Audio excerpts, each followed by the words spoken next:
yaitu beriman kepada tanda-tanda hari kiamat. Baik tanda-tanda hari kiamat yang bersifat kecil maupun besar. Kita lihat halaman 87, poin yang ke-22, di mana disebutkan Ahlus Sunnah mengimani tanda-tanda kiamat. Tentang datangnya hari kiamat, maka tidak ada seorang pun yang mengetahui. Siapapun dia, imma makhluk yang paling mulia, para malaikat, para nabi maupun rasul, mereka tidak mengetahui kapan terjadinya hari kiamat. Jadi tentang pengetahuan kapan terjadinya hari kiamat ini termasuk perkara gaib. Ya, perkara gaib. Artinya hanya Allah Subhanahu wa taala yang tahu. Sangat jelas di dalam Al-Qur'an Allah sebutkan dalam surat Al-A'raf ayat 187 dan surat Al-Ahzab ayat 63. Allah berfirman, yas'alunaka 'anis sa'ah ayyana mursaha qul innama ilmuha 'inda rabbi. Mereka bertanya kepadamu ya Muhammad tentang hari kiamat. Kapan terjadi hari kiamat itu? Katakanlah, sesungguhnya pengetahuan tentang terjadinya hari kiamat hanyalah di sisi Rabbku. Artinya, tentang kapan terjadinya hari kiamat itu hanya Allah yang tahu. Tidak ada makhluk di muka bumi ini maupun di langit yang mengetahuinya. Dan juga tadi surat Al-Ahzab ayat 63 Allah berfirman, yas'alukan nasu 'anis sa'ah qul innama ilmuha 'indallah wa ma yudrika la'alla as-sa'ata takunu qariba. Manusia bertanya kepadamu ya Muhammad tentang hari kiamat. Katakanlah, ilmu tentang hari kiamat itu hanya di sisi Allah. Dan tahukah engkau, boleh jadi hari kiamat itu sudah dekat waktunya. 6. Bahkan juga disebutkan dalam hadis, beberapa sahabat yang mereka itu juga penasaran. Sama seperti kita memiliki sifat penasaran. Sehingga disebutkan dalam beberapa riwayat di mana ada sahabat yang datang kepada Nabi bertanya tentang hari kiamat.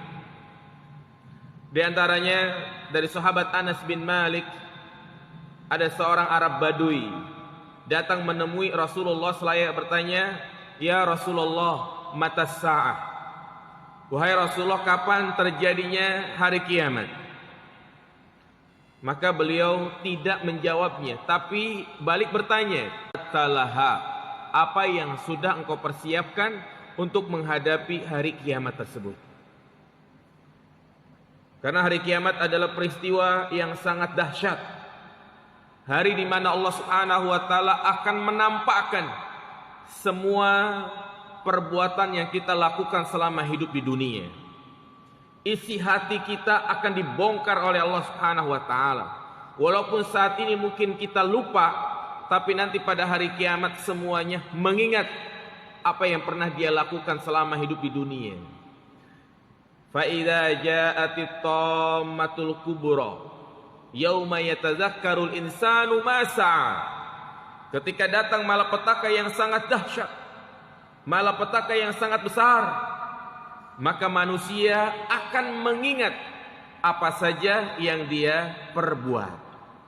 Iya. Mengenai tentang dahsyatnya hari kiamat itu sudah kita bahas pada pertemuan sebelumnya. Kemudian dijelaskan di sini, meskipun waktu terjadinya hari kiamat tidak ada yang mengetahuinya, akan tetapi Allah Subhanahu wa taala memberitahukan kepada Rasulnya tentang tanda-tanda kiamat tersebut. Kemudian Rasulullah menyampaikan kepada umatnya, dan tentang tanda-tanda hari kiamat ini ada dua macam. Ada yang sifatnya sugro dan ada yang kubro. Yang sugro ini maksudnya adalah tanda-tanda yang masih jauh, ya, artinya masih jauh. Tapi kalau sudah sifatnya kubro, itu berarti sudah sangat dekat. Bahkan sebenarnya saat ini tibanya hari kiamat itu sudah sangat dekat, ya, karena sudah kita dapati banyak tanda-tanda kecil. Kita baca apa saja tanda-tanda kecil yang sangat banyak dan sudah terjadi sejak zaman dahulu dan akan terus-menerus terjadi.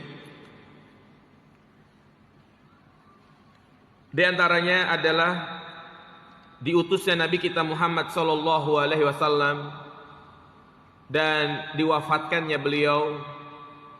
Ini sudah terjadi. Terbelahnya bulan, munculnya banyak fitnah, munculnya fitnah dari arah timur Irak, munculnya firqah Khawarij. Yang ini sudah terjadi juga. Munculnya kelompok-kelompok sesat yang mengatasnamakan Islam, itu banyaknya dari Irak. Munculnya Khawarij itu dari Irak. Dan sampai sekarang di Timur Tengah terus terjadi fitnah. Nah, kemudian juga munculnya orang-orang yang mengaku sebagai nabi. Hilangnya amanah, diangkatnya ilmu dan merajalelanya kebodohan. Banyaknya perzinahan, banyaknya orang-orang yang bermain musik.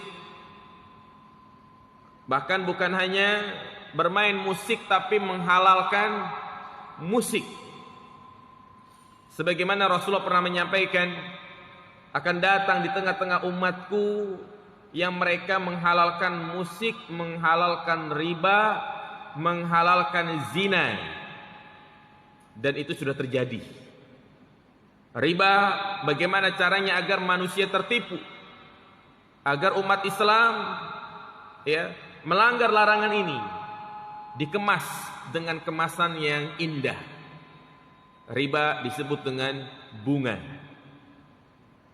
Banyak praktek-praktek ribawi yang dikemas dengan istilah-istilah Islami. Di sebagian bank syariah, nah ini namanya aja sudah dikemas dengan istilah syariah. Ada istilah mudharabah, ada istilah wadi'ah, yang mana pada prakteknya ternyata tidak sesuai dengan mudharabah bagi hasil yang ditetapkan oleh Nabi kita Muhammad sallallahu alaihi wasallam. Perzinahan sudah muncul, bahkan beberapa tahun yang lalu kita dikejutkan dengan adanya tokoh Islam yang mengaku sebagai cendekiawan muslim, menulis risalah doktoralnya yang membuat heboh, yaitu tentang halalnya perzinahan. Demikian pula musik. Kita dapat di zaman sekarang ini yang sudah jelas keharamannya baik dalam Al-Quran maupun dalam As-Sunnah, diberikan embel-embel Islami, musik Islami, musik religi, yang pada hakikatnya sama di dalamnya terdapat alat-alat musik. Ini merupakan tanda-tanda datangnya hari kiamat yang sifatnya sugro. Iya, banyaknya orang yang minum khamr, merebaknya perjudian, masjid-masjid dihias. Dan ini juga sudah banyak terjadi. Masjid dibangun dengan megahnya ratusan miliar, tapi ternyata dijadikan hanya tempat lalu lalang. Itu disebutkan dalam hadis. Di antara tanda-tanda hari kiamat di mana orang itu berbangga-bangga membangun masjid, hanya dijadikan sebagai tempat lewat. Maksudnya sebagai tempat wisata, tempat orang itu berkumpul. Ya, karena kita lihat masjid-masjid besar yang ada di daerah-daerah tertentu, itu kadang di depan masjid itu ada taman, ada rumput sintetik, ya kan? Ada hiburan-hiburan. Jadi bukannya ketika dikumandangkan azan dia ke masjid, tapi tetap nongkrong di situ. Bahkan yang lebih parah lagi, pacaran di lingkungan masjid. Ya, itu yang kita saksikan. Di Tangerang Kota juga banyak seperti itu. Ya. Nah, jadi ya ini salah satu tanda hari kiamat. Masjid dibangun dengan megahnya, pakai kubah emas. Sementara sedikit sekali yang sholat di situ. Gimana orang mau sholat di situ? Kalau sholat di situ parkir bayar 2 kali. Sekali parkir 20.000. Ya, jadi tempat hiburan. Nah, kemudian banyaknya bangunan yang tinggi. Sebagaimana Nabi mengatakan ketika beliau ditanya tentang tanda-tanda hari kiamat, yatatawaluna fil bunyan, di mana orang berbangga-bangga membangun bangunan yang tinggi. Dan ini sudah terjadi. Ya, bangunan yang paling tinggi berada di Dubai. Tower apa namanya itu? Pokoknya paling tinggi dia di muka bumi katanya. Nah, kemudian juga budak melahirkan tuannya. Banyaknya pembunuhan, banyaknya kesyirikan. Ya. Banyaknya orang yang memutuskan silaturahim. Nah, ini juga sudah banyak sekali terjadi di sekitar kita. Gara-gara harta, gara-gara kepentingan duniawi, persaudaraan itu pecah. Terjadi permusuhan, bahkan saling membunuh karena gara-gara harta warisan. Tidak ada yang mau saling mengalah, saling mengandalkan egonya. Banyak orang yang bakhil, pelit, hanya memperkaya diri. Ya. Makanya Rasulullah mengatakan salasun muhlikat, ada 3 perkara yang itu mendatangkan kebinasaan. Di antaranya adalah suhun muto, rasa bakhil, pelit, medit, koret, apa lagi namanya? Ya, yang dituruti, berat untuk bersedekah. Hanya memperbanyak harta saja. Ya, mengumpulkan harta saja, menyelamatkan inventarisnya saja atau investasinya saja. Tidak mau bersedekah, tidak mau membantu saudaranya padahal sedang kesulitan. Inilah bakhil yang dituruti. Wafatnya para ulama dan orang-orang soleh, banyaknya orang-orang yang belajar kepada ahlu bid'ah, banyaknya wanita yang berpakaian tetapi telanjang. Subhanallah. Tanda-tanda yang disebutkan oleh Nabi SAW ini semuanya sudah terjadi. Berarti hari kiamat sudah sangat dekat. Iya, tinggal menunggu tanda-tanda yang kedua, yaitu tanda-tanda yang sangat besar. Iya. Apa itu tanda-tanda besar? 6. Ahlus sunnah wal jamaah. Di sini disebutkan kemudian munculnya tanda-tanda yang kedua, yaitu tanda-tanda kiamat yang besar sebagai tanda telah dekatnya hari kiamat. Penulis khususkan pembahasan tentang sebagian tanda-tanda kiamat yang besar, karena ada sebagian golongan yang menolak tentang tanda-tanda besar tersebut berdasarkan akal, ra'yu dan hawa nafsu. Padahal para ulama ahlu sunnah sudah membahas permasalahan ini dalam kitab-kitab tafsir, kitab-kitab hadis, dan kitab-kitab akidah mereka. Iya.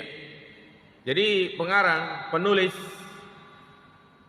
akan menyebutkan kepada kita secara rinci tanda-tanda hari kiamat yang besar. Mengingat adanya sebagian orang yang mana mereka dalam beragama itu mengandalkan ra'yu, mengandalkan akal, yang mereka percaya hanya yang sifatnya real, yang nampak. Adapun yang tidak nampak mereka tidak percaya. Itulah orang-orang orientalis, sekuler, ya, yang sama dengan kelompok Mu'tazilah. Namun mereka tidak mau mengaku disebut Mu'tazilah, tapi pemahamannya sama. Yang penting kalau hakikatnya itu sama, ya tetap dikatakan Mu'tazilah. Iya. Seperti mereka mengatakan Dajjal, ya. Mereka katakan Dajjal itu enggak ada. Dajjal itu hanyalah sebuah simbol pemimpin-pemimpin yang rakus terhadap jabatan. Pemimpin-pemimpin yang zalim. Itu. Jadi Dajjal itu hanya dijadikan sebagai simbol. Dan memang kerjaan mereka seperti itu. Semua hal yang mereka anggap tidak masuk akal, ya, mereka pelintir. Seperti malaikat. Mereka kata enggak ada malaikat, enggak ada makhluk Allah yang namanya malaikat. Malaikat hanyalah simbol kebaikan. Simbol kebaikan. Makanya kadang ada suami istri, ya, ketika sedang mungkin berantem atau lagi mesra-mesraan, suaminya mengatakan apa? Aku tidak seperti malaikat. Iya. Istrinya balik bilang apa? Aku enggak seperti bidadari. Nah, jadi hanya dijadikan sebagai apa? Simbol. Ya, maka ini tidak benar. Malaikat itu ada wujudnya. Hanya Allah yang tahu. Iya, syaitan pun demikian. Syaitan itu bukan makhluk. Syaitan itu tidak ada bentuknya, tidak ada wujudnya. Syaitan hanyalah simbol dari keburukan. Setiap tindakan kejahatan, maka itu adalah simbol dari syaitan. Iya, maka ini tidak benar. Nah, sehingga orang-orang yang seperti ini, walaupun mengatasnamakan Islam, walaupun tokoh-tokohnya disebut cendekiawan Muslim, pemikir Islam, maka itu tidak dianggap sebagai ulama. Karena Rasulullah mengingatkan kepada kita bahwa di akhir zaman akan bermunculan ulama-ulama yang disebut dengan ulama su, ya, yaitu yang menyeru kepada neraka jahanam. Mereka nanti akan berdiri di pintu neraka jahanam memanggil orang-orang yang mengikutinya. Iya. Yang ini merupakan salah satu tanda hari kiamat yang tadi kita sebutkan, bermunculan ahlu bid'ah, yang mana mereka beragama ya berlandaskan akal semata, bukan berlandaskan dengan dalil. Ya, Ahlus Sunnah wal Jamaah mengimani tentang adanya tanda-tanda kiamat yang besar. Apa saja itu tanda-tanda hari kiamat yang besar? Disebutkan di sini keluarnya Imam Mahdi, munculnya Dajjal, turunnya Nabi Isa, keluarnya Ya'juj dan Ma'juj, terjadinya 3 penenggelaman ke dalam bumi, adanya ad-dukhan, asap, terbitnya matahari dari barat, keluarnya binatang bumi yang bisa berbicara, dan api besar yang akan menghimpun manusia. Tanda-tanda ini terdapat dalam hadis Nabi SAW, di mana beliau bersabda, Inna sa'ata la takunu hatta takuna asru ayatin. Sesungguhnya hari kiamat tidak akan terjadi hingga terjadi 10 tanda. Inilah yang disebut dengan alamatul kubra, tanda kiamat yang besar. Khasfun bil masyriq, wa khasfun bil maghrib, wa khasfun fi jaziratil Arab. Yang pertama, penenggelaman permukaan bumi di timur. Kemudian yang kedua, penenggelaman permukaan bumi di barat, dan yang ketiga di jazirah Arab. Wadukhan, munculnya asap, bukan kebakaran hutan, bukan juga asap rokok. Ada yang menafsirkan ad-dukhan, tanda-tanda hari kiamat banyak yang orang yang merokok, sehingga muncul banyak asap, ya, Atau juga yang mengkait-kaitkan yaitu dukhon ini terjadinya kebakaran hutan. Dukhon muncul di Sumatera. Ya, ini juga tidak benar. Makanya hati-hati dengan dai yang prinsip ketika berbicara masalah ini dengan cocokologi. Cocokologi. Nah, jadi cok gali cok, yang penting cocok. Ya itu banyak yang mengkait-kaitkan.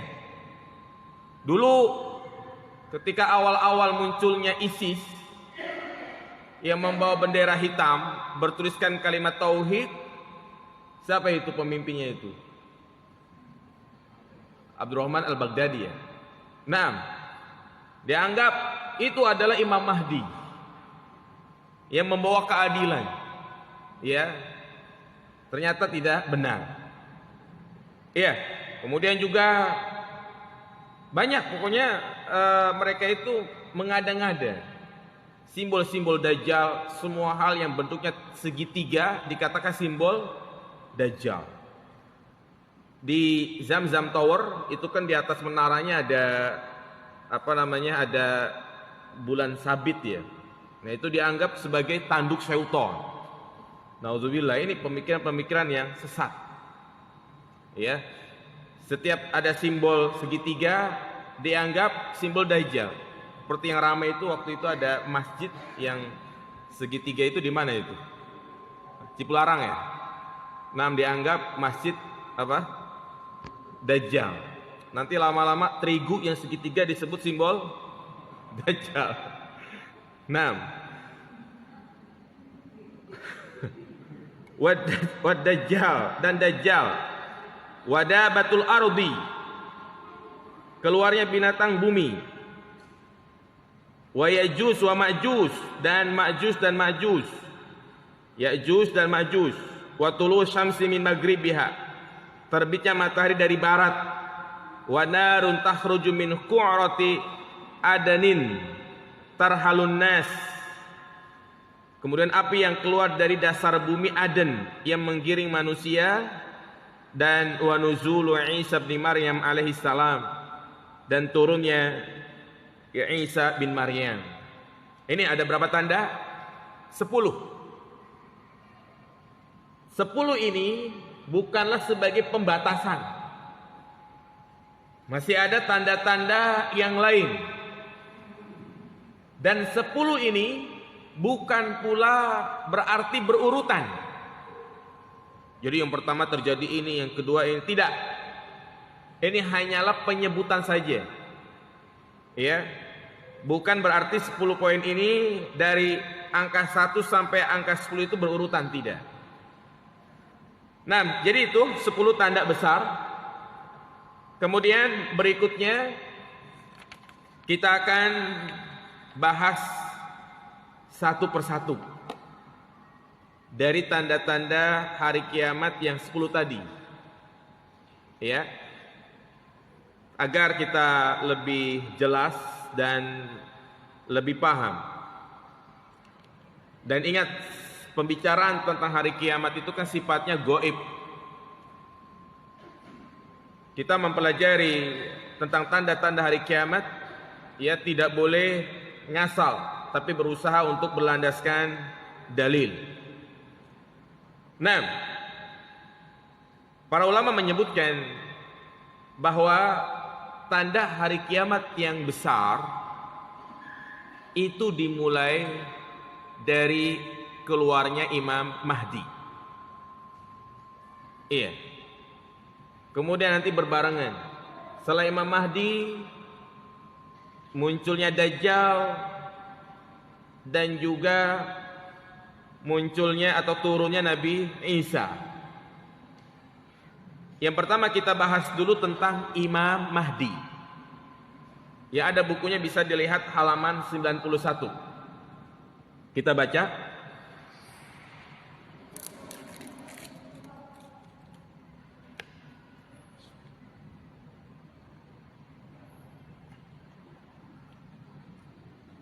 Poin yang ke-23, Ahlus Sunnah mengimani akan munculnya Imam Mahdi sebagai pemimpin yang adil. Tentang munculnya Imam Mahdi, Rasulullah bersabda, la tadhhabud dunya aw la tanqadid dunya hatta yamlikal arabu rajulun min ahli baiti yuwatiu ismuhu ismi. Dunia ini akan lenyap, akan terjadi hari kiamat, atau tidak akan sirna, sehingga bangsa Arab dipimpin oleh seorang laki-laki dari keturunanku yang namanya sama seperti nama aku. Rasulullah bersabda, kaifa antum idza nazala ibnu Maryam fikum wa imamukum minkum. Bagaimana dengan kalian apabila Isa putra Maryam turun kepada kalian, sedangkan imam kalian dari kalangan kalian? Di sini Rasulullah menyebutkan ada dua tanda, turunnya Nabi Isa dan munculnya imam kaum muslimin. Yang dimaksud dengan imam kaum muslimin di sini adalah Imam Mahdi. Iya. Hadis ini menunjukkan bahwa Imam Mahdi adalah sebagai imam kaum muslimin pada waktu itu, termasuk Nabi Isa bermakmum kepadanya. Nah, dalam buku ini hanya dibahas sampai di situ saja. Maka di sini ada catatan yang berkaitan dengan Imam Mahdi. Saya akan sebutkan poin-poin penting berkaitan dengan Imam Mahdi. Ya, di antaranya adalah nama dari Imam Mahdi, waktu munculnya Imam Mahdi, ciri-ciri fisik Imam Mahdi. Ini sangat penting, memahami ciri-ciri fisiknya agar kita tidak tertipu dengan pengakuan-pengakuan orang yang dikatakan Imam Mahdi. Dan juga bagaimana bentuk kepemimpinan Imam Mahdi nanti di akhir zaman. Iya. Yang pertama jamaah sekalian, sedikit saya bahas tentang kalimat Al-Mahdi. Al-Mahdi itu adalah kutipan kalimat dari Al-Hidayah. Jadi Al-Mahdi artinya orang yang mendapatkan hidayah secara bahasa ya, orang yang diberi petunjuk. Nah, yang dalam bahasa Arab ini termasuk susunan isim fa'il. Ya. Isim maf'ul yang diberi petunjuk. Sebagaimana sabda Nabi SAW, alaikum bisunnati wa sunnatil khulafa ar-rasyidin, terus al-mahdiyyin. Nah, ini al-mahdiyyin artinya orang-orang yang diberi petunjuk.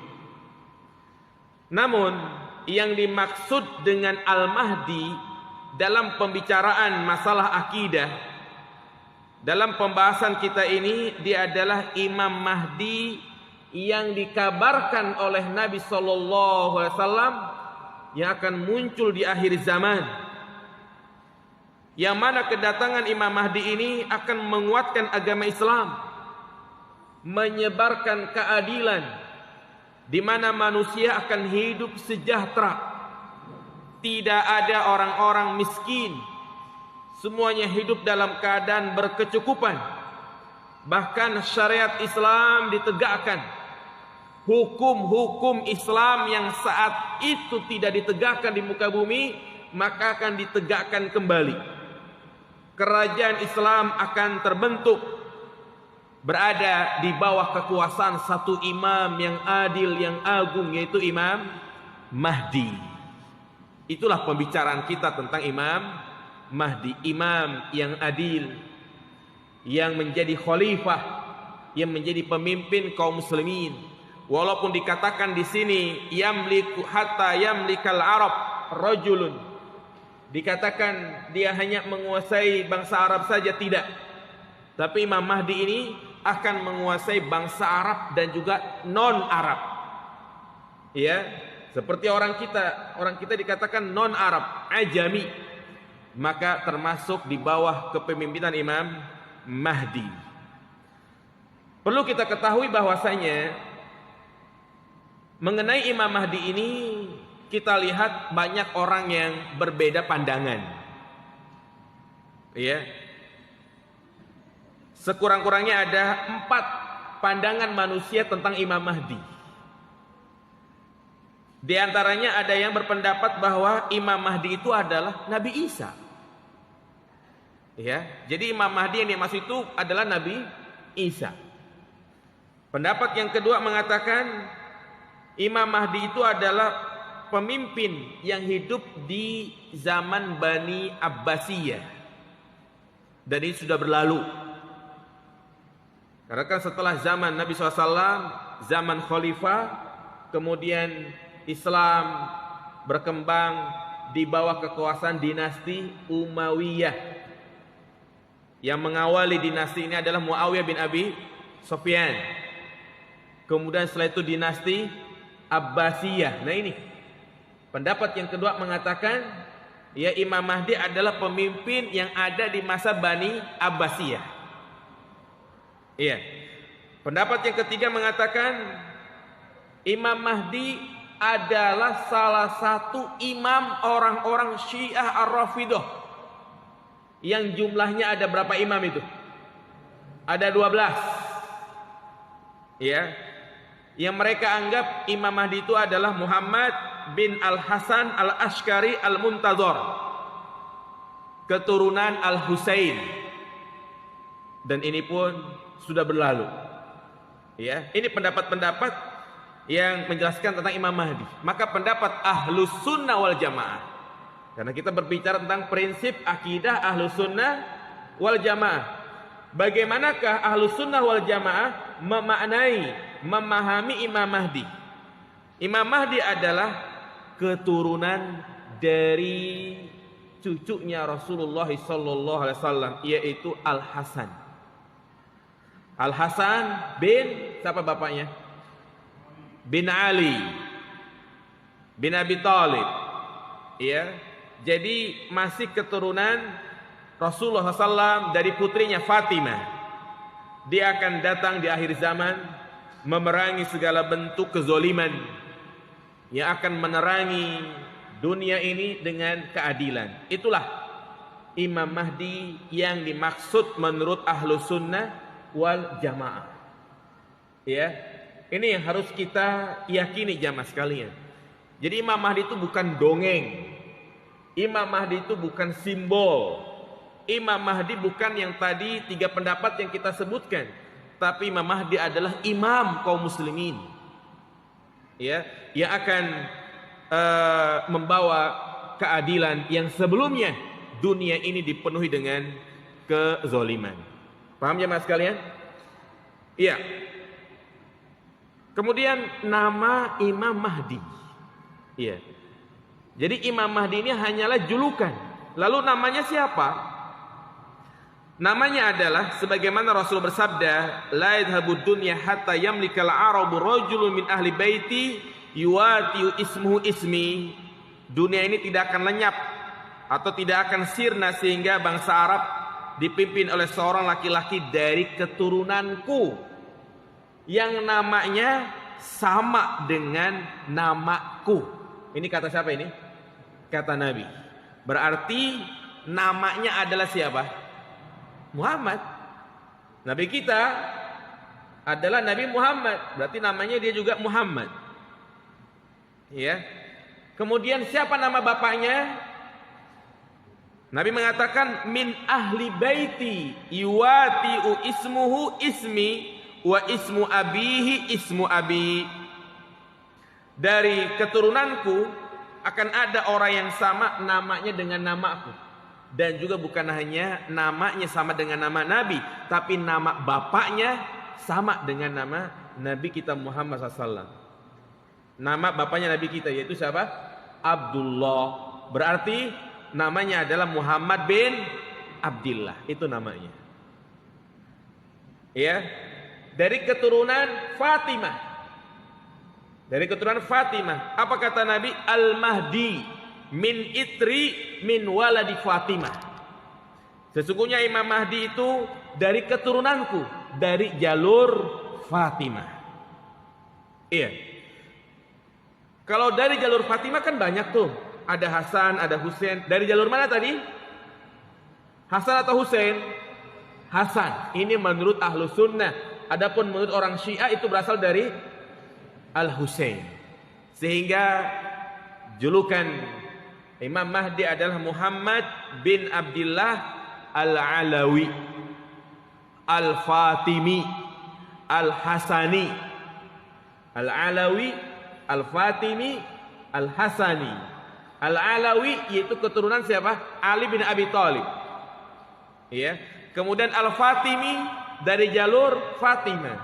Al-Hasani dari keturunan Hasan bin Ali. Ini perbedaan keyakinan Syiah dan Ahlus Sunnah. Syiah dari Husain, sedangkan Ahlus Sunnah dari Al-Hasan. Iya. Kemudian kapan munculnya Imam Mahdi? Tidak ada riwayat yang menjelaskan tentang waktu yang pasti, tempat yang pasti kemunculan Imam Mahdi. Iya. Yang pasti dijelaskan oleh Nabi Shallallahu Alaihi Wasallam bahwa dia akan keluar menjelang terjadinya hari kiamat. Menjelang terjadinya hari kiamat. Iya. Apa kata Imam Ibnu Katsir? Imam Mahdi muncul di akhir zaman, dan saya mengira bahwa munculnya Imam Mahdi adalah sebelum turunnya Nabi Isa. Jadi Imam Mahdi dulu baru turun siapa? Nabi Isa. Ya nanti insya Allah kita akan sebutkan pertemuan antara Imam Mahdi dan Nabi Isa di Palestina. Iya. Nah ini tentang waktu munculnya tidak diketahui kapan waktunya yang pasti. Iya. Sehingga kita tidak boleh ya tadi mencocok-cocokkan. Kemudian juga kita perlu tahu fisiknya. Bagaimana bentuk fisik Imam Mahdi? Ini penting. Karena di negeri kita sendiri banyak yang ngaku-ngaku Imam Mahdi. Iya, bahkan kerajaan empire juga ada yang mengatakan Imam Mahdi. Iya. Saya dapat itu videonya, ada tuh lagi demo di dekat Monas gitu kan. Disampaikan ini adalah imam besar. Ya, Imam Mahdi. Ya. Nah, maka ada hadis yang sahih menyebutkan bagaimana tanda fisik beliau. An Abi Sa'id Al-Khudri, dari Abi Sa'id Al-Khudri Rasulullah bersabda, Al-Mahdi minni ajla zabhah aqnal anfi. Iya. Mahdi adalah keturunanku. Ajla al-jabhah. Al-jabhah itu dahi. Ajla lebar. Jadi dahinya lebar. Ya, dahinya agak lebar. Rambutnya rambut kepala bagian depannya itu tersingkap, artinya botak bagian depan. Tapi bukan disebut itu ya, apa namanya itu kalau orang jidatnya agak maju? Jenong. Coba bahasa halusnya apa jemaah? Tapi bukan ini. Ya, kalau jenong kan orang itu jidatnya ke depan gitu ya. Kalau ini nggak biasa, seperti biasa, cuman botak aja bagian depannya. Bukan bagian tengah. Kalau bagian tengah namanya apa? Iya. 6. Jadi bagian depannya itu tidak ada rambutnya. Itu ciri yang pertama. Aknal anfi, dan hidungnya mancung. Makanya kalau ada orang Indonesia ngaku Imam Mahdi perlu dipertanyakan, lihat hidungnya. Dan orang kita hidungnya pesek-pesek ya kan? Ya hidungnya mancung. Bahkan disebutkan secara detail mancungnya itu ya ujung hidungnya itu agak bengkok. Jadi seperti mancungnya orang-orang Arab ya. Jadi bukan hanya mancung lurus, tapi agak bengkok ujungnya, yang terlihat indah. Nah, jadi itu tentang ciri-ciri fisik yang disampaikan oleh Nabi SAW. Nabi menjelaskan masalah ini, tujuannya adalah agar kita bisa membedakan mana Imam Mahdi yang sebenarnya. Karena masalah-masalah gaib seperti ini, Nabi selalu menjelaskan fisiknya. Imam Mahdi, terus juga Nabi Isa, dan juga Dajjal. Nanti pembahasan Dajjal, kita akan sebutkan bagaimana fisik Dajjal. Yang sangat jelas Dajjal itu matanya picak sebelah, ya, buta sebelah.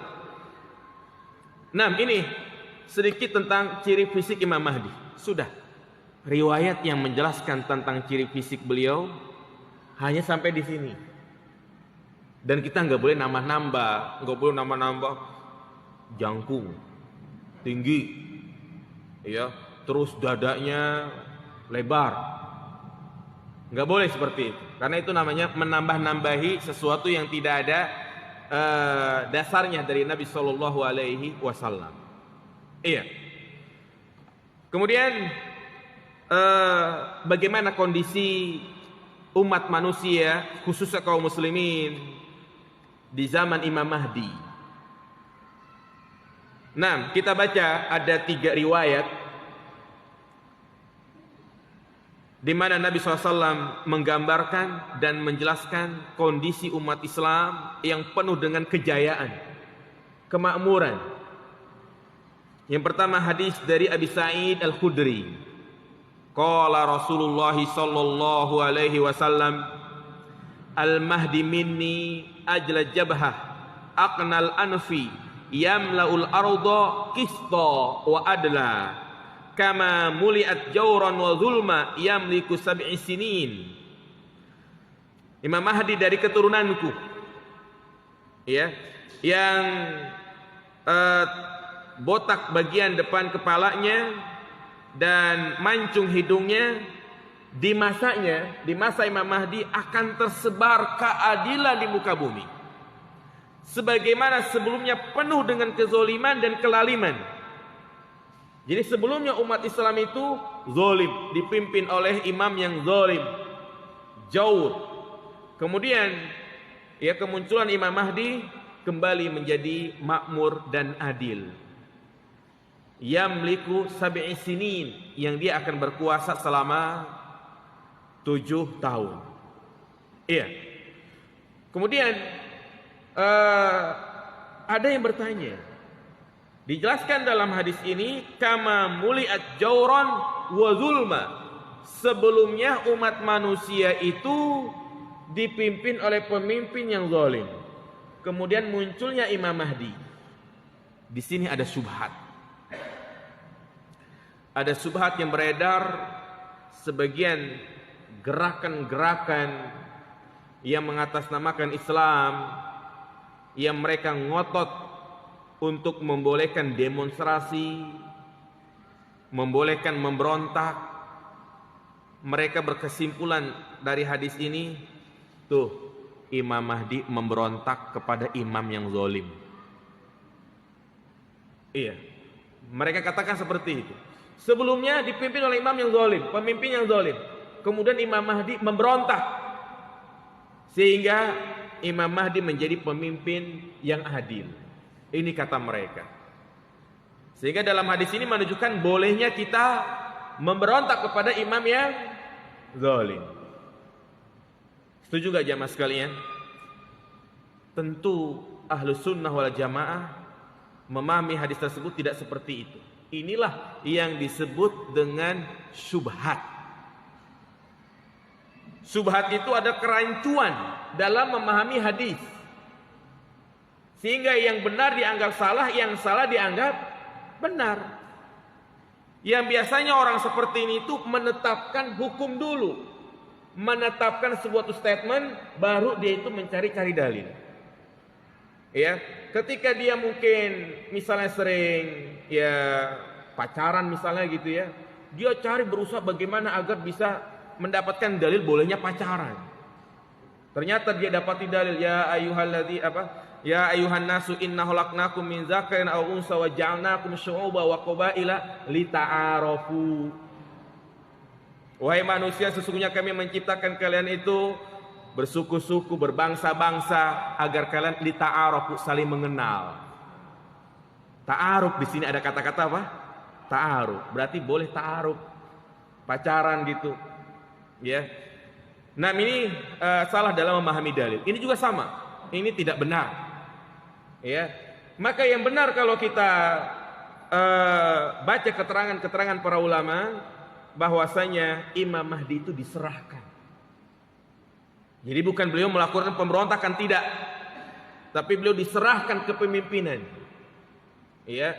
Dan juga mana satu kalimat, satu konteks hadis yang menjelaskan bahwasanya Imam Mahdi itu memberontak? Tidak ada. Ya, justru kepemimpinan itu diserahkan kepada beliau. Jadi nggak ada istilahnya memberontak. Kemudian berikutnya Rasulullah bersabda, yakunu fi ummati al-mahdi in kusir fasab'un wa illa fatis'un fatan'amu fihi ummati ni'mah lam yan'amu mislaha qattun tu'ti ukulaha wa la tadakhiru minhum syai'a wal malu yawma idzin kudusun fayakumur rajulu fayaqul ya mahdi i'tini fayaqul khud khud. Ya, akan ada pada umatku al-mahdi. Di masanya, jika masanya pendek, dia memerintah selama 7 tahun. Jika tidak maka 9 tahun.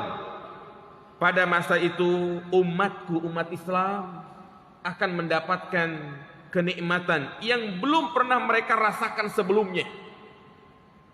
Keadilan, kemakmuran. Mereka akan memperoleh banyak makanan. Bahkan mereka juga tidak menyimpannya karena saking banyaknya. Tumbuh-tumbuhan subur. Ya, bahkan disebutkan orang ingin bayar zakat bingung. Bingung kenapa? Kepada siapa zakat ini diberikan? Karena semua orang udah pada tercukupi. Pada saat itu harta melimpah ruah. Sampai-sampai ada seorang yang berkata, wahai Mahdi, berikanlah aku sesuatu. Imam Mahdi mengatakan, hud, ambillah. Ya, subhanallah. Ini adalah masa-masa yang didambakan oleh umat Islam. Ketika saat itu berada dalam kondisi yang sangat mengenaskan, kezoliman, kelaliman dan yang lainnya. Iya. Kemudian dalil berikutnya, apa kata Nabi SAW? Yakhruju fi akhiri ummati al-mahdi yuskihillahul ghaisa wa tukhrijul ardu nabataha wa yu'til mala sihaha wa taksuru al-masyiyatu wa ta'zumul ummatu ya'isu sab'an aw samaniyan. Imam Mahdi akan keluar di akhir zaman, di tengah-tengah umatku, yang mana Allah akan menurunkan hujan, akan menumbuhkan tanaman-tanaman di muka bumi, harta akan dibagi secara merata. Enggak ada lagi yang namanya kesenjangan sosial. Tidak ada lagi orang-orang yang memonopoli dalam masalah ekonomi. Tidak ada lagi orang yang berani manipulasi data. Tidak ada lagi orang-orang yang melakukan persaksian palsu. Hakim yang jahat tidak ada. Semuanya dimusnahkan oleh Imam Mahdi.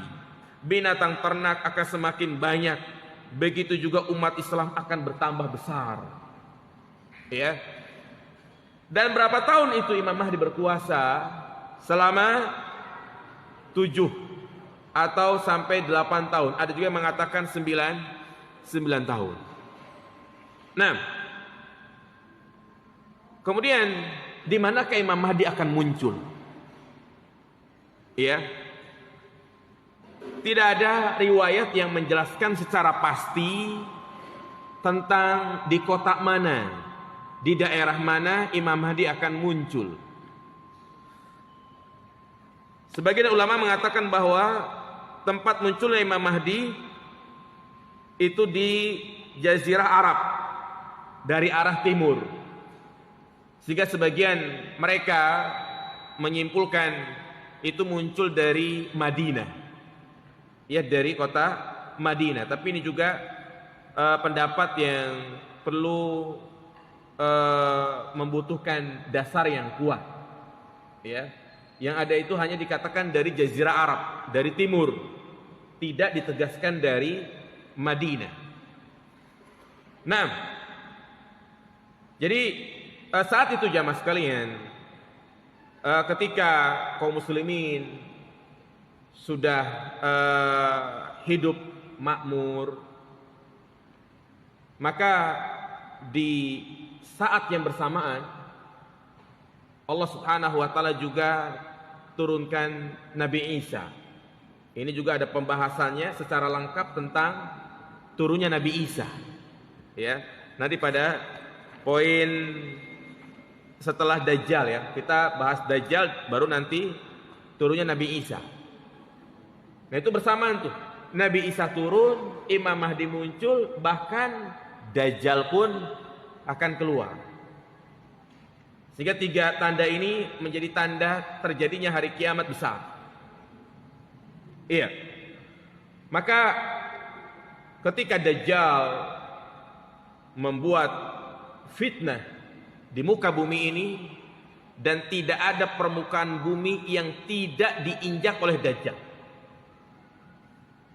Semuanya akan ditapaki oleh Dajjal, kecuali 2 kota, Makkah dan Madinah. Setelah dia membuat fitnah, mendatangi kaum muslimin yang dalam keadaan sulit, ya, sebagian mereka ikut kepada Dajjal, dan Dajjal pun membuat pasukan yang besar ingin masuk ke kota Madinah, ternyata tidak mampu.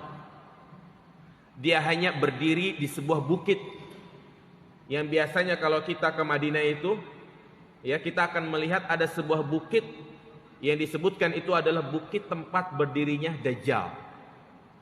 Iya.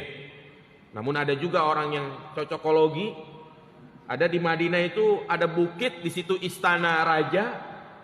Dia katakan tuh, di istana raja itulah nanti Dajjal akan berdiri. Ya, itu tidak benar. Akhirnya dia pun mengatakan kepada pengikutnya, itulah Madinah. Ya, dia ingin masuk tapi tidak bisa. Dan dia pun menginjakkan kakinya di di bukit itu, ya, ditepakkan kakinya, kemudian berguncang Madinah, dan tidak lama keluarlah orang-orang yang sifatnya munafik, ya, orang-orang yang membenci Islam keluar menjadi pengikutnya Dajjal. Nah, kemudian dia pun pergi, Dajjal pergi menuju Israel, Yahudi, membuat kerajaan di sana. Dan Imam Mahdi pun bersama pasukannya mengejar Dajjal, mengejar ke arah Israel. Dan di sanalah Imam Mahdi bertemu dengan Nabi Isa, yang pertemuannya itu disampaikan oleh Nabi kita Muhammad SAW dalam satu hadis yang sahih. Apa kata Nabi SAW? La tazalu ta'ifatun min ummati yuqatiluna 'alal haq zahirina ila yaumil qiyamah. Senantiasa akan ada golongan dari umatku yang mereka selalu membela kebenaran, tegas di atas kebenaran. Qala, Rasulullah mengatakan, fayanzilu Isa bin Maryam, maka turunlah Nabi Isa saat itu. Fayaqulu amiruhum ta'al sholli ma'ana. Nah ini, fayaqulu amiruhum, maka berkatalah pemimpin mereka. Pemimpin mereka di sini para ulama mengatakan adalah Imam Mahdi. Amiruhum, Imam Mahdi mengatakan ta'al sholli ma'ana. Dia mengatakan kepada Nabi Isa, ayo kita sholat, engkau menjadi imam. Ini kata Imam Mahdi. Jadi Imam Mahdi kan berangkat dari Madinah menuju Palestina.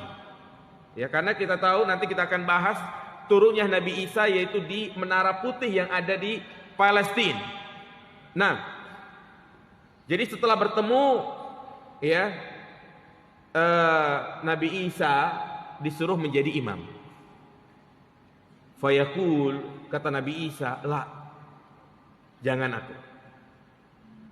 Kemudian dia mengatakan, inna ba'dakum ala ba'din umara takrimatullahi hadhil ummah. Sesungguhnya sebagian kalian itu ada pemimpin. Yang dimaksud sini adalah Imam Mahdi, yang Allah muliakan dari umat ini. Maka silahkan dia menjadi imam. Maka Imam Mahdi pun menjadi imam sholat. Yang tadinya ditawarkan kepada Nabi Isa, tapi Nabi Isa menolak, akhirnya menjadi imam sholat adalah Imam Mahdi, sholat berjamaah. Ini pertemuan yang Nabi SAW sampaikan di dalam hadisnya yang sahih, ya.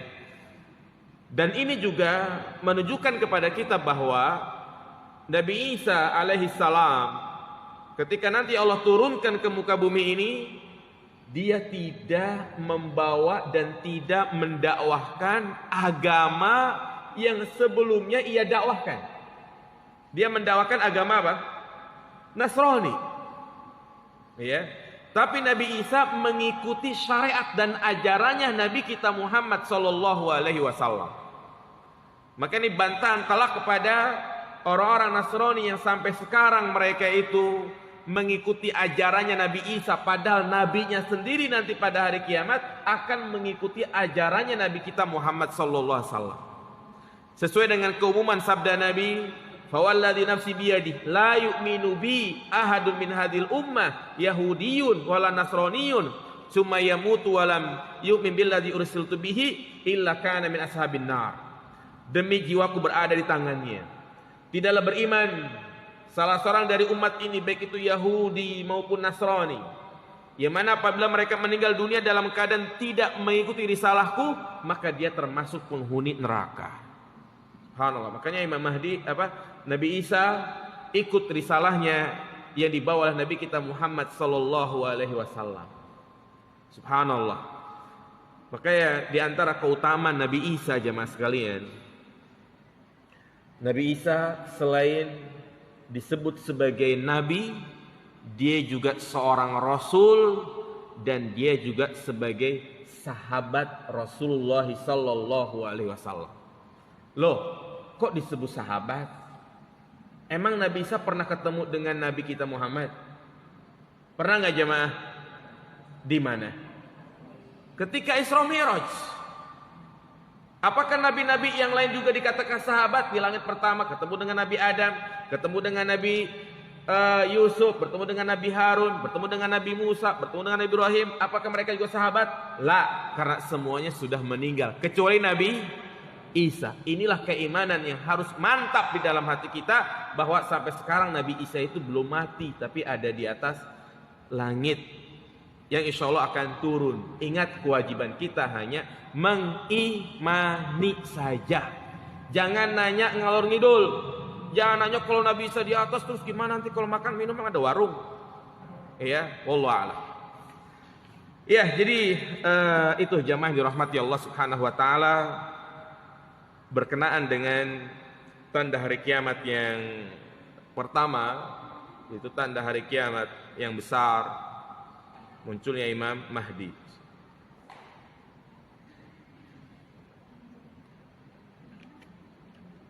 Iya, yang ada pertanyaan silahkan ditulis. Iya. Jadi setelahnya Imam Mahdi, Nabi Isa bertemu, ya, keduanya pun mengumpulkan pasukan yang sangat banyak untuk memerangi siapa? Dajjal. Ya. Bagaimana pertempuran Nabi Isa dan Imam Mahdi bersama atau memerangi pasukan Dajjal, insyaallah kita akan bahas pada pertemuan berikutnya. Ikuti kajian ini, ya,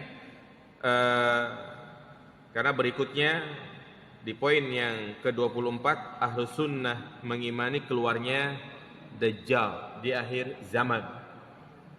Bagaimana tentang Dajjal, insyaallah nanti kita akan bahas.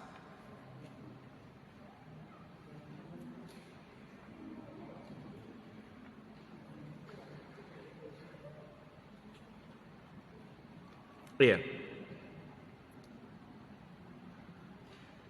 Ada pertanyaan, apakah Imam Mahdi juga seorang mujtahid seperti imam yang 4? Iya, pengertian mujtahid. Mujtahid itu artinya apa jemaah? Pembaharu. Ya, beda mujahid dengan mujtahid. Itu ada pertanyaan. Nah, jadi mujtahid itu pembaharu. Ya, imam 4, Imam Malik, Imam Abu Hanifah, ya, Imam Asy-Syafi'i, Imam Ahmad, mereka adalah imam mazhab dan mereka adalah mujtahid. Apakah Imam Mahdi juga termasuk mujtahid? Jawabannya na'am. Ya, dia bukan hanya imam tapi juga sebagai pembaharu. Yang mana tadi secara umum disebutkan bahwa sebelumnya terjadi kezoliman yang sangat nyata sehingga umat Islam mengalami kemunduran. Ya, syariat Islam banyak ditinggalkan. Kesyirikan merajalela. Dengan munculnya Imam Mahdi semua itu diperangi. Seperti Syekh Muhammad bin Abdul Wahab itu dijuluki juga mujtahid. Kenapa? Karena dia sang pembaharu yang saat itu di tanah Arab dipenuhi dengan bentuk-bentuk kesyirikan. Madinah kita tahu ada makam Baqi'. Kalau antum searching di Google bagaimana surah pemakaman Baqi' di zaman dulu itu penuh dengan kubah-kubah. Ya, seperti pemakaman kita banyak bangunan-bangunan tinggi yang dikeramatkan. Maka dengan biiznillah, dengan datangnya Syekh Muhammad bin Abdul Wahab bekerja sama dengan pemerintah As-Saud saat itu, semua bentuk kesyirikan ditumpas. Kuburan-kuburan semua diratakan. Ya, menjadi bentuk yang sekarang kita lihat hanya ada satu tanda batu di kepala atau di kaki. Ada yang satu, ada yang dua. Kalau ada yang dua tandanya kepala kaki berarti itu adalah perempuan. Maka ya demikian pula Imam Mahdi. Selain dikatakan imam, dia juga dijadikan sebagai mujtahid pembaharu.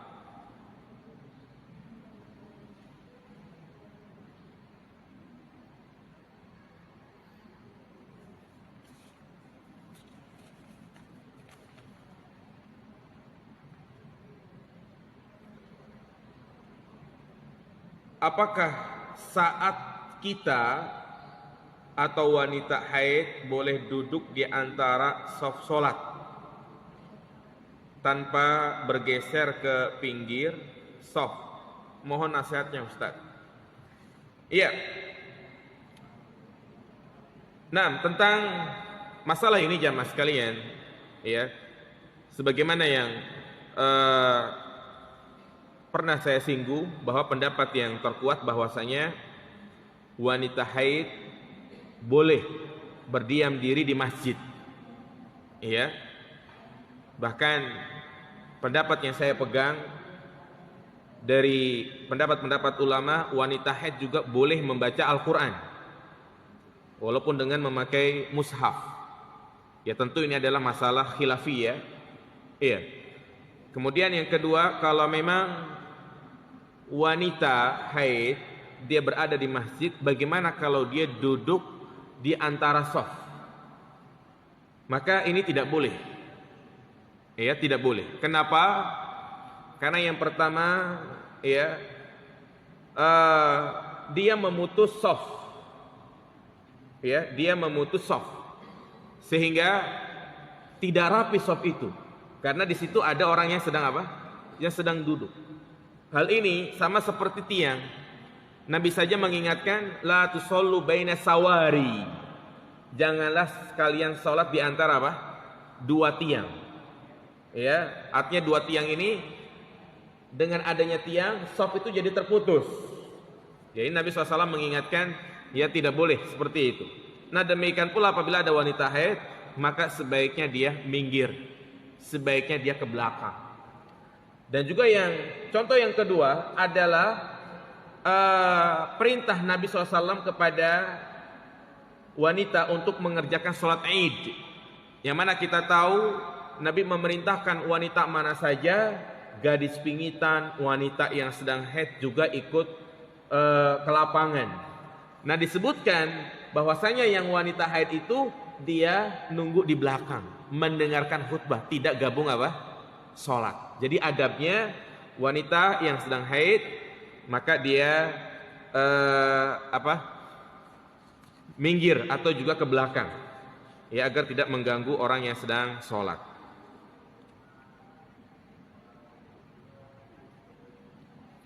Turunnya Imam Mahdi membawa kesejahteraan di seluruh dunia atau hanya di Jazirah Arab saja? Apakah Imam Mahdi mempunyai keluarga? Iya, pertanyaan ini sangat bagus, ya. Berkaitan dengan apakah hanya di Jazirah Arab saja atau semuanya? Maka semuanya. Karena tadi kita sebutkan, walaupun ada satu hadis yang menjelaskan hanya di Arab saja, tapi kalau kita lihat hadis-hadis yang lain, itu menunjukkan bahwasanya Imam Mahdi akan membawa kesejahteraan ke seluruh umat manusia. Disebutkan di sini, yakhruju fi akhiri zaman ummati. Ya, kemudian secara umum dikatakan wa ta'zumul ummah. Jadi umat itu, kaum muslimin akan besar, ya, banyak jumlahnya. Kemudian juga di sini dikatakan yakunu fi ummati. Jadi intinya ke semua negeri. Ke semua negeri. Nah, apakah Imam Mahdi mempunyai keluarga? Anaknya berapa begitu ya? Istrinya berapa? Wallahu a'lam. Tidak ada keterangan. Ya, tidak ada penjelasan. Apakah dia menikah dengan orang Indonesia atau gimana? Kita nggak tahu. Tawakuf untuk masalah seperti ini.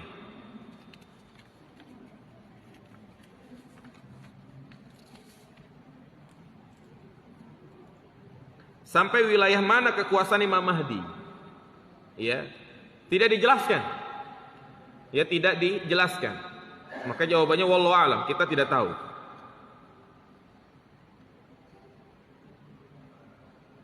Siapa sebenarnya Kamal Atatürk? Bolehkah kita melihat museumnya di Turki? Syekh Fir'aun di Museum Mesir. Iya, Kamal Atatürk adalah orang yang zalim jemaah sekalian. Dia adalah tokoh liberal, sekuler, yang dengan dia memimpin itu Turki yang tadi menjadi simbol kekhilafahan kaum muslimin, ya, itu dirubah dengan dia, sehingga dengan dia menjadi seorang pemimpin, kekhilafan Islam sirna sampai sekarang. Ya. Nah, ini atas ulah Kamal Atatürk yang bekerja sama dengan orang-orang barat. Jadi intinya dia adalah orang yang sekuler, liberal, sehingga kita lihat sampai sekarang Turki itu menjadi negara yang liberal, yang asalnya adalah negara yang Islami.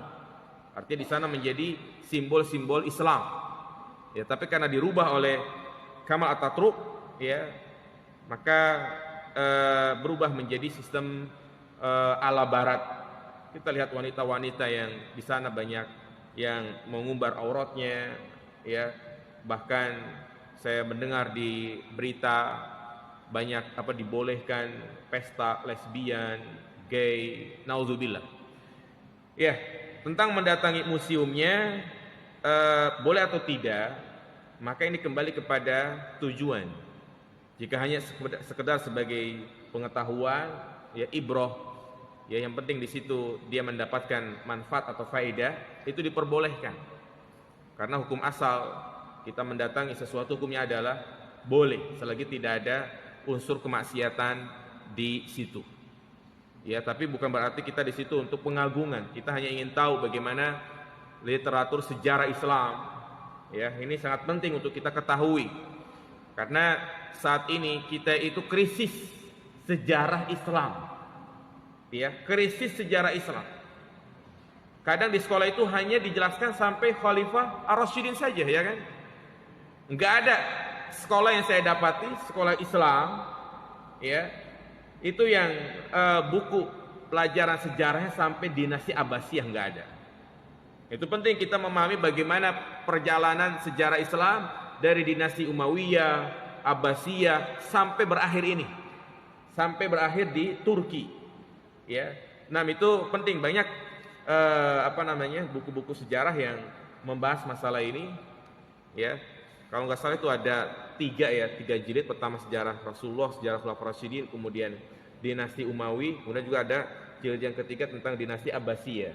Miliki itu sangat bagus untuk kita baca sebagai bahan pengetahuan sejarah Islam.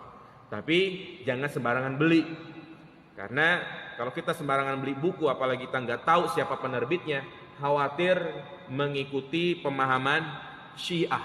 Karena Syiah berusaha untuk mengotori sejarah Islam dari mereka sendiri. Ya, makanya seperti misalnya kita dulu diajarkan kalau Muawiyah bin Abi Sufyan melakukan pemberontakan, merebut kekuasaan Ali bin Abi Thalib, ini kan ya redaksi dari orang-orang Syiah. Utsman dikatakan melakukan nepotisme. Nah, ini juga dari mana? Syiah. Ya, hati-hati karena banyak tercampur ajaran-ajaran Syiah yang mengarah untuk membenci sahabat-sahabat Nabi Shallallahu Alaihi Wasallam. Demikian, semoga kajian ini bermanfaat. Insya Allah kita akan lanjutkan tanda-tanda hari kiamat berikutnya tentang keluarnya Dajjal. Demikian, subhanakallahumma bihamdika asyhadu an la ilaha illa anta astaghfiruka wa atubu ilaik. Assalamualaikum warahmatullahi wabarakatuh.